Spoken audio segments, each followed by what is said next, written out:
Hi everyone, welcome back to the new video. तो आज हम करेंगे variation of atomic radius in the periodic table. तो variation along the period और along down to the group हम करेंगे।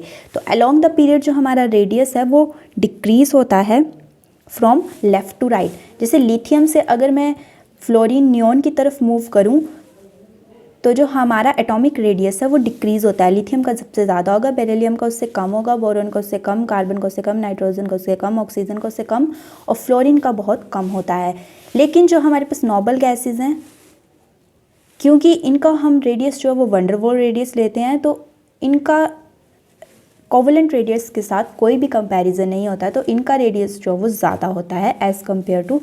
जैसे फ्लोरीन के बाद अगर नियॉन है तो नियॉन का कम होना चाहिए, लेकिन नियॉन का कम नहीं होता है, नियॉन का ज़्यादा रेडियस होता है, क्योंकि नोबल गैसेज जो वो सेपरेट है, हम उनको स्टडी करते हैं।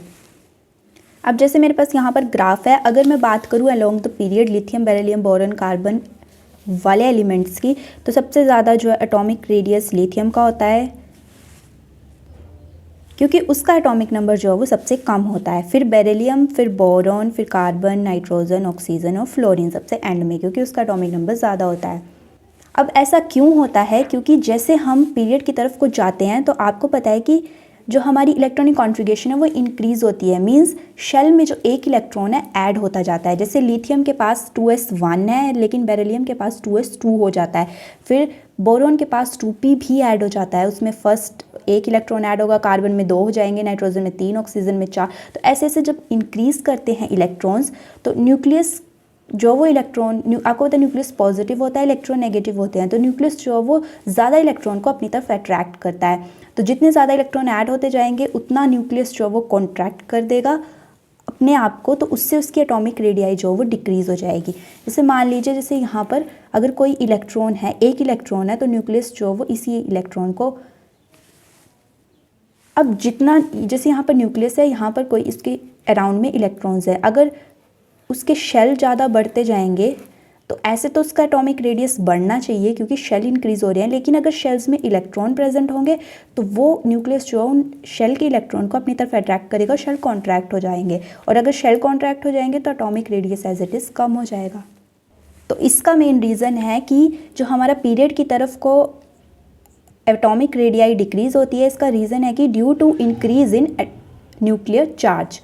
अगर न्यूक्लियर चार्ज इंक्रीज होगा तो एटॉमिक रेडियाई डिक्रीज होगी। अब नेक्स्ट आता है variation down to the group. तो variation down to the group, हमारे पास atomic radii of elements in every group of the periodic table increase, नीचे की तरफ को इंक्रीज होता है। अब नीचे की तरफ को इंक्रीज क्यों होता है?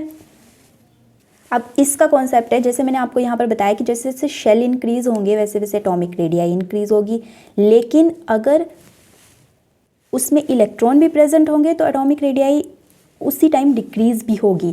तो डाउन टू द ग्रुप वैसा ही होता है। Down to the group shell भी इंक्रीज़ होते हैं, लेकिन जो न्यूक्लियर चार्ज इंक्रीज़ होता है उसकी वजह से, लेकिन जो शेल में इलेक्ट्रॉन प्रेजेंट होते हैं उसकी वजह से शेल जो वो डिक्रीज़ भी होता है। बट यहाँ पर जो इफ़ेक्ट होता है शेल के इंक्रीज़ होने का, क्योंकि साइज़ जो वो बढ़ रहा है, तो शेल के इंक्रीज़ होने का जो इफेक्ट है वो ज़्यादा होता है एज़ कम्पेयर टू जो न्यूक्लियस अपनी तरफ इलेक्ट्रॉन को अट्रैक्ट करेगा। तो इसलिए यहाँ पर एटॉमिक रेडियाई इंक्रीज़ होती है। कॉन्सेप्ट वही है जो मैंने आपको पहले बताया है अलोंग द पीरियड, लेकिन अलोंग द पीरियड में जो है वो, अलोंग द पीरियड में हमारे पास प्रिंसिपल क्वांटम नंबर इंक्रीज़ नहीं होता है। यहाँ पर हमारे पास प्रिंसिपल क्वांटम नंबर इंक्रीज़ होता है डाउन टू द ग्रुप, तो इसलिए जो है हमारे पास उसका इफेक्ट ज़्यादा होता है एज़ कम्पेयर टू जो मैंने आपको पीरियड में वाला केस बताया था न्यूक्लियर चार्ज की वजह से। तो इसलिए यहाँ पर जो डाउन टू द ग्रुप हमारे पास एटॉमिक रेडियाई जो है वो इंक्रीज़ होती है। So that's all about the atomic radii. Next video में हम आयोनिक रेडियाई करेंगे। आई होप आपको अच्छे से क्लियर हो गया होगा कि कैसे पीरियड वाइज डिक्रीज़ होती है और ग्रुप वाइज जो है वो इंक्रीज़ होती है।